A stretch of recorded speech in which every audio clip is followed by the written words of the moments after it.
नमस्कार दोस्तों, स्वागत है आपका हमारे चैनल में। आज हम एक्सप्लेन करेंगे एक कोरियन ड्रामा जिसका नाम है डेथ गेम। इस ड्रामे में टोटल 8 एपिसोड हैं और इसमें कहानी दिखाई जाती है एक लड़के ईजे की, जिसके कुल 12 जन्म होते हैं। ईजे को बार बार ये जन्म क्यों लेने पड़ते हैं और किन वजहों से उसकी डेथ होती है, ये कहानी में बताया जाएगा।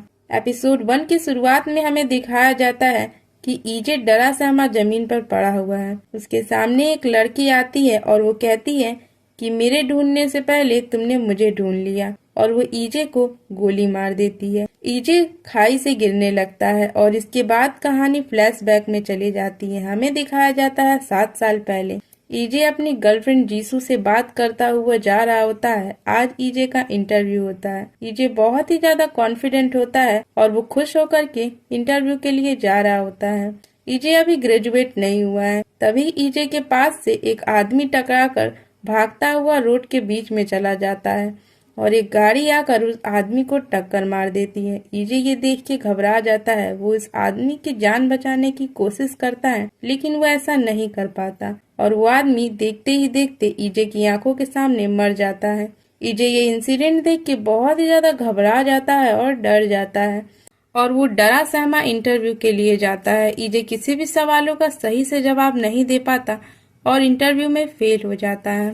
इसके बाद हमें दिखाया जाता है कि ईजे अपना एजुकेशन लोन चुकाने के लिए अगले 7 साल तक अलग अलग जगहों में पार्ट टाइम जॉब करता है। उसे जो भी काम मिलता वो उसे करता है।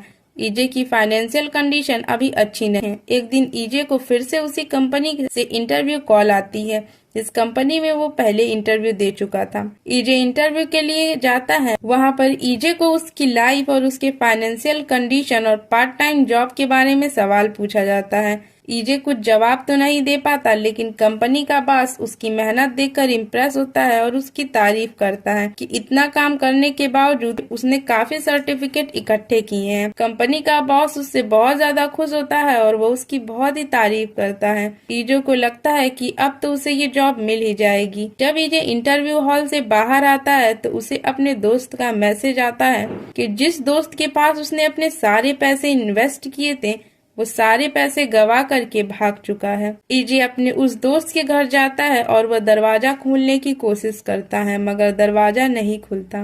के बाद ईजे पुलिस स्टेशन में रिपोर्ट लिखवाने जाता है, लेकिन पुलिस स्टेशन में उसे पता चलता है कि जो पैसे उन्होंने इन्वेस्ट किए थे, कोरिया के लॉ के अकॉर्डिंग इन्वेस्ट किए हुए पैसे पर कोई भी फ्रॉड केस नहीं बन सकता। जब ईजे घर आता है तो वो देखता है कि उसकी गर्लफ्रेंड जीसू को छोड़ने एक लड़का कार से आया हुआ है। उसे देख के ये अच्छा नहीं लगता। थोड़ी देर बाद वो जीसू के पास जाता है और वो पूछता है कि क्या वो तुम्हारा बॉयफ्रेंड था। जीसू मना कर देती है। फिर जीसू उसे एक इन्वेलप में कुछ पैसे देती है और कहती है कि मुझे पता है तुम्हारी फाइनेंशियल कंडीशन अच्छी नहीं है, इसलिए वो उसकी मदद करना चाहती है। ईजे को ये बात अच्छी नहीं लगती। वो जीसू को पैसे वापस कर देता है और जीसू से ब्रेकअप कर लेता है।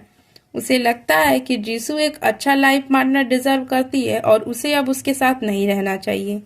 इसके बाद हमें दिखाया जाता है कि ईजे अपने रूम पे आता है। मकान मालिक ने उसका सारा सामान बाहर निकाल दिया होता है। ईजे ने कई महीने से किराया नहीं भरा। पूरी रात बारिश होती है। ईजे बाहर ही बारिश में रहता है। जब सुबह होती है तो ईजे को मैसेज आता है कि वो इंटरव्यू में फेल हो गया। अब सारी चीजें ईजे के बर्दाश्त के बाहर जा रही थी और अब उसके अंदर जीने की कोई भी लालसा नहीं बची थी। ईजे एक सुसाइड नोट लिखता है और सुसाइड करने के लिए टेरेस पर खड़ा हो जाता है। उसकी माँ की बार बार कॉल आ रही होती है। ईजे वो कॉल नहीं उठाता और सुसाइड कर लेता है। जब ईजे की आंख खुलती है तो वो खुद को एक एरोप्लेन में बैठा पाता है। उसका चेहरा पूरी तरीके से बदल गया था। उसके बगल में एक लड़की बैठी थी और उसे वो उसका सुसाइड नोट पढ़कर सुनाती है। ईजे कहता है कि तुम्हें ये सुसाइड नोट कहाँ से मिला, और जब ईजे उस लड़की की आंखों में देखता है तो वो एक दूसरी जगह पर आ जाता है जो कि एकदम हेल जैसी लग रही थी। ईजे पूछता है कि क्या ये हेल है। वो लड़की कहती है नहीं, ये हेल नहीं है। तुमने मेरा मजाक उड़ाया है और मैं तुम्हें इसके लिए पनिश करूंगी। ईजे पूछता है कि तुम कौन हो। वो लड़की ईजे का गला दबाती है और उससे कहती है कि मैं डेथ हूँ और उसे खाई से नीचे फेंक देती है। जब ईजे को होश आता है तो वो एरोप्लेन में होता है। वो डेथ से पूछता है कि तुम मुझे कैसी पनिशमेंट दोगी। डेथ उसे कहती है कि लाइफ बहुत प्रेसियस है और सबको डेथ एक बार ही मिलती है, लेकिन तुमने मेरा मजाक उड़ाया है, इसके लिए तुम्हें 12 अलग अलग जिंदगियों में जाके 12 बार डेथ को एक्सपीरियंस करना पड़ेगा और तब तुम्हें समझ में आएगा कि डेथ कितनी पेनफुल होती है। ईजे कहता है कि मैं तो जीना ही नहीं चाहता था और मेरे लिए लाइफ बहुत ही पेनफुल थी, इसलिए डेथ मेरे लिए आसान है। डेथ कहती है अगर तुम इन किसी भी लाइफ में डेथ को अवॉइड कर पाए तो तुम उस लाइफ में उस सोल के साथ रह सकते हो। इतना बोलकर वो वहाँ से चली जाती है। इसके बाद हमें दिखाया जाता है कि प्लेन एक तूफान में फंस जाता है। ईजे डर जाता है और वो सेफ्टी सूट पहन लेता है, लेकिन एरोप्लेन थोड़ी ही देर में तूफान से बाहर निकल जाती है। ईजे पूरे एरोप्लेन में घूमता है और वो देखता है कि उस एरोप्लेन में बहुत सारी महंगी महंगी चीजें लगी हुई हैं और तभी एक चमकता हुआ स्टोन ईजे के माइंड में घुसता है और ईजे जिस इंसान के शरीर में है उसकी सारी मेमोरी उसे आती है। ईजे को पता चलता है कि यह बॉडी किसी और की नहीं बल्कि उसी कंपनी के सीईओ की है जिस कंपनी में वो बार बार इंटरव्यू देने के लिए जा रहा था। उस कंपनी के बॉस के 2 बेटे होते हैं और यह सबसे काबिल बेटा है। यह जानकर ईजे बहुत ज्यादा खुश होता है कि अब तो उसे कोई फाइनेंशियल प्रॉब्लम भी नहीं होगी, क्योंकि वो एक बहुत ही अमीर आदमी की बॉडी में आया है। वह इस बॉडी में रहने की सोचता है। ईजे की खुशी ज्यादा देर तक टिक नहीं पाती और प्लेन में आग लग जाती है और उस प्लेन में जलकर ईजे की डेथ हो जाती है और ईजे वापस से डेथ के पास आ जाता है और डेथ उसे बताती है कि वो हर बार उसको सूट करेगी और वो उस बॉडी में चला जाएगा और जो स्टोन उसकी माइंड में जा रहा है उसकी वजह से उस इंसान की सारी मेमोरी उसके अंदर आ जाएगी और अगर वो चाहे तो डेथ को अवॉइड कर सकता है, लेकिन डेथ ये उसे कभी नहीं बताएगी कि डेथ को अवॉइड कैसे करना है और वो अपना एफर्ट कर सकता है। ईजे इसके बाद कहता है कि अगर मेरी 12 बार डेथ हो गई फिर क्या होगा। डेथ कहती है उसके बाद तुम हेल जाओगे। डेथ उसे हेल दिखाती है। ईजे ये देखकर बहुत ज्यादा डर जाता है और रोने लगता है।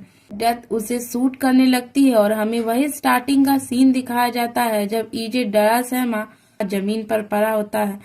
इसके बाद हमें दिखाया जाता है कि ईजे अपनी सेकंड लाइफ में आ गया है और वो आसमान से गिर रहा है। ईजे बहुत ज्यादा घबरा जाता है, तभी वो स्टोन ईजे के माइंड में जाता है और उस इंसान की सारी मेमोरीज ईजे को आती हैं। वो इंसान एक चैलेंजर था जो अलग अलग चैलेंजेस करता था। इसके नाम कई सारे रिकॉर्ड हैं। वो इस बार इसका चैलेंज है कि वो 8000 फीट की ऊंचाई से बिना पैरासूट के गिरेगा और अगर इसने ये चैलेंज कंप्लीट कर लिया तो उसे बहुत सारे पैसे मिलेंगे और ये चैलेंज लाइव टेलीकास्ट हो रहा था। उस इंसान की मेमोरी के साथ उसकी सारी कैपेबिलिटी भी ईजे में आ जाती है, जिसकी वजह से ईजे कॉन्फिडेंट हो जाता है और वो खुद को बैलेंस कर लेता है।